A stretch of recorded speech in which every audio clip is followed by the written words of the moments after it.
guys, today we're going to be explaining section 2.2 of IB Economics, supply. So let's begin.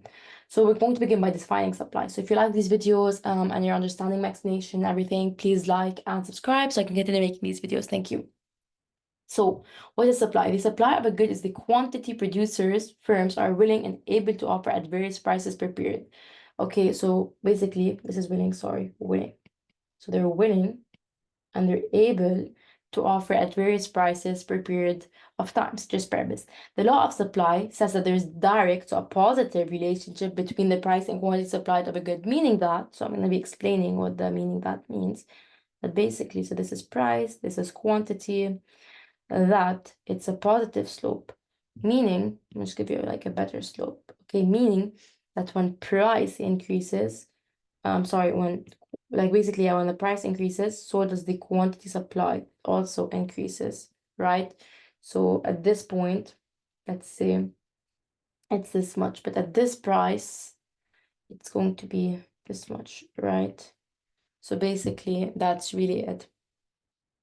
I'm now going to be explaining more about supply, and the HL material is going to be for later. So a firm supply curve examines the willingness and ability of the firm to offer the good at various prices, okay? And the market supply curve is the sum, basically, of the quantity supplied by all firms in the market at each price. So basically, it's just the total. Something you should really know. It's not something you should really like think over or dwell about or like keep in mind during your exam, just something you should really know. And like I said, I emphasize the willingness and the ability. These are the two keywords. So the acronym WA, maybe it's called WA. I say it both to my students. Just like willingness and ability of a firm to offer at various prices. These are like the keywords you should say when you're like talking about supply and the supply curve. So there's the supply of a price influenced by two things: the price and the non-price determinants of supply. Sorry, this is supposed to be written as supply. A change in the price of a good, such as Paribus, leads to a change in the quantity supplied. The change is represented by a movement along the supply curve. This is very, very important, and I'm going to be explaining this now. So basically, this is, let's say, the graph. So here we have price, here we have quantity. So basically, here's the supply curve. So basically, the supply curve would, for example, at this price point, let's say the price point is 2, and let's say the quantity is 10, let's say the price is 10 and the quantity is 2. Let's say this changes. So here the price is now 30, okay, and the quantity is like, let's say, okay, 6. Okay, so basically, what you end up seeing is that you see like a shift in the curve, right? You don't see a shift in the curve, you see like basically a movement along the curve. That's the key. It's along the curve, okay? That's really it. Whereas if you have a shift, it's quite different. So basically a shift can be to the left, okay? So S1, okay? Basically a leftward shift would like technically decrease the quantity, because here like the quantity would be decreased, right? So that means that there's like an increase in price, let's say. So like for example, the price of 30 would like give you 4, let's say, or let's like make it a better, let's make it like 3, it's a better number, let's say. So if that's a leftward shift, if it's a rightward shift, then it will lead to basically if it's a rightward shift, it will like kind of lead to like a lesser price and a higher quantity, okay? So basically that's really it. So now let's explain the non-price determinants of supply. So basically we have price of related goods. So what are related goods? Related goods are goods in joint supply. So meaning they're produced together. If good X and good Y are produced together and the price for good X increases, and the producers of good X will have incentive to produce more of it, hence good Y will be increased in supply. Okay, so basically the supply of good Y will increase more. Why would it increase more? Because they're basically producing good X. Okay, so let's say a company produces lipsticks. Okay, so they produce their lipsticks, and their lipsticks require two things. They require a plastic bottle and the lip lipstick wax. Okay, so lipstick wax to make the lipsticks. So because the lipstick wax are needed because they're like the lipsticks, like these are in demand, then these will also be like, so basically they're being supplied. So these will also like be supplied more because they're like both in really high demand, okay? A goods and competitive supply. So the goods, good produced using the same resources. So basically, like they use the same things to produce them. If good X and good Y require the same resources to produce the same things, and again, always remember that resources are scarce. They are limited. Good X and good Y require the same resources to be produced, and the price of good X increases, which makes producers have a incentive to produce more units of good X. Hence, they will allocate more resources because again, resources are limited, okay? To producing more X and allocate less. So they will allocate less resources to good Y. The supply of good Y will decrease and the supply curve will shift to the left. So what does this mean?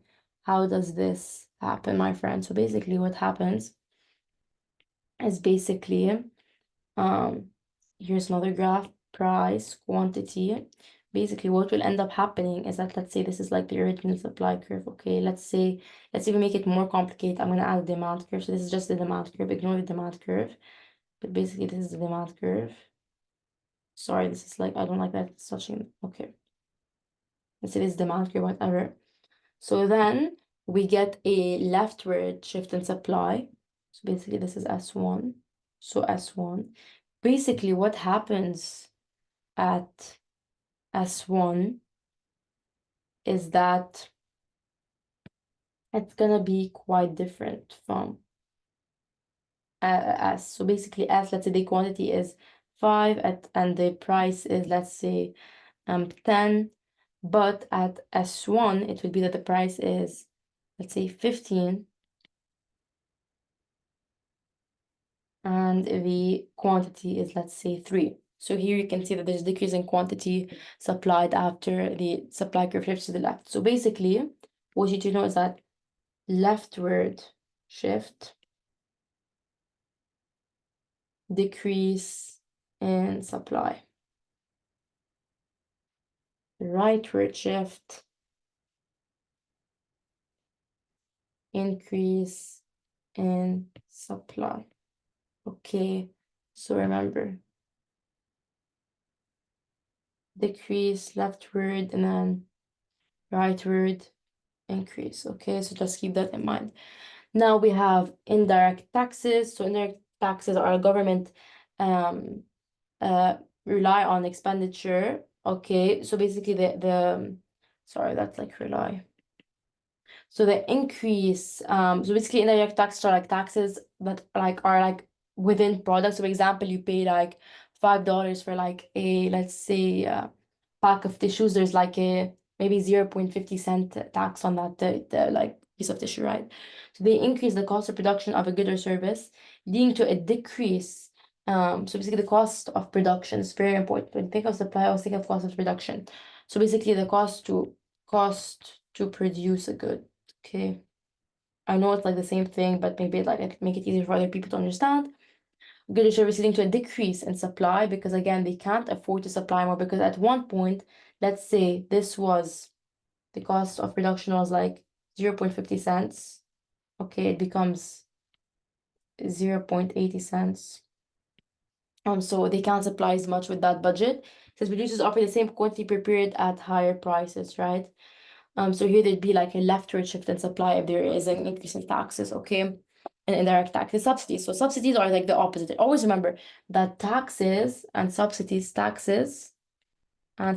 always the opposite. Always in IB economics or in economics in general, always remember that these taxes and subsidies, they always have opposite effects to one another.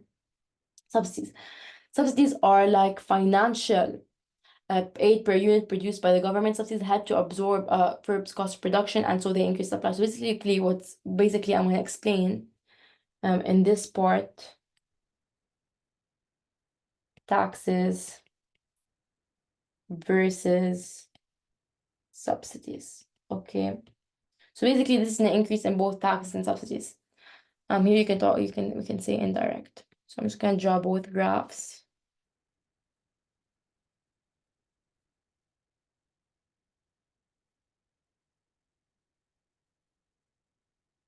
Sorry, this won't erase. Trying to fix this.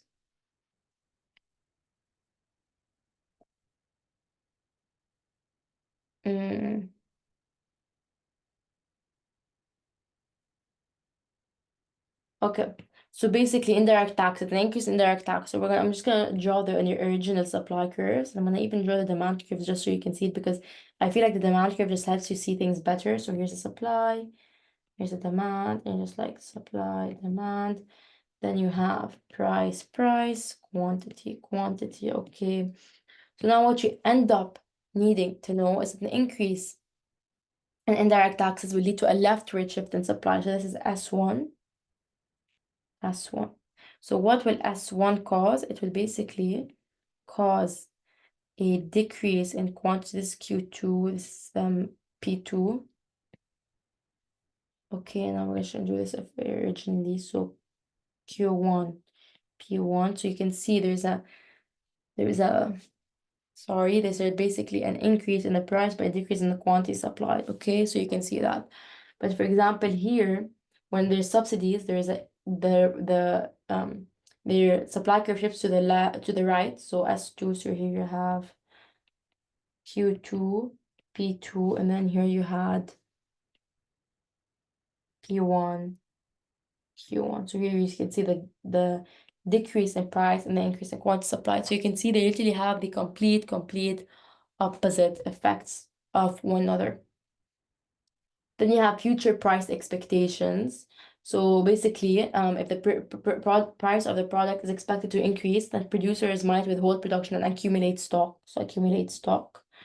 They might end up doing that. So they don't suddenly wait for the price to increase. They would only release stock once prices have increased. The supply of the goods would decrease in anticipation of the higher price. Okay. Now, technological improvements leads to an increase in efficiency. Okay, and hence increase in supply. So here is rightward shift. Since a higher quantity will be produced per period in the same amount of factors of production. Okay.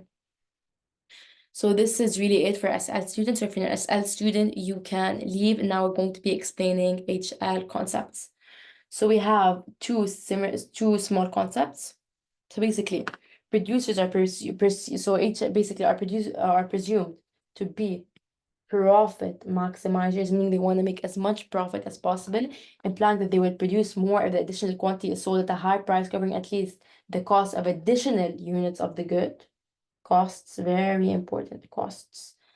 Firms have fixed capacity in the short run. So fixed capacity, since they have a certain amount of machinery, okay?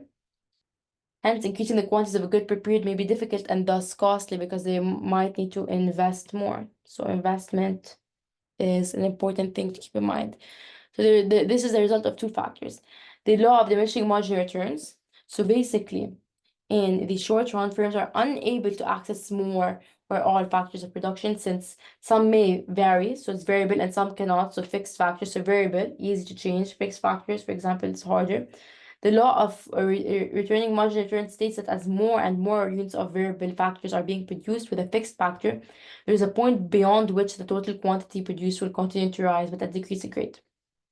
Okay, so the additional variable factors contribute less to production of the goods. Okay, so the variable factors are like, let's say, they like raw material. For example, you have a cupcake factory, so the flour, the maybe even like the flour, the flavoring. Okay, so these are like small costs, but the fixed costs are like the machine, such as ovens, such as mixers.